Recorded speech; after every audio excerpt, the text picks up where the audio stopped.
Does my mic need phantom power? I bet I can have you out of here in 30 seconds.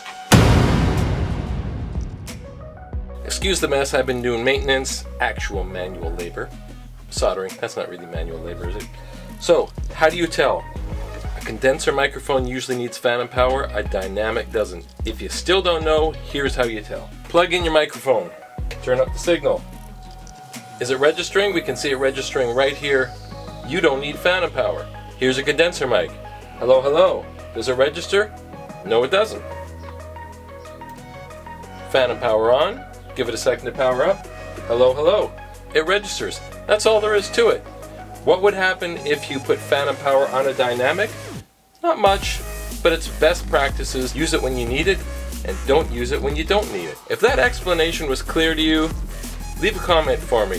If it's working and the power's off, just comment power off. If you've got a condenser microphone and the power's on, just comment power on. Did we do that in 30 seconds or less? Maybe we did.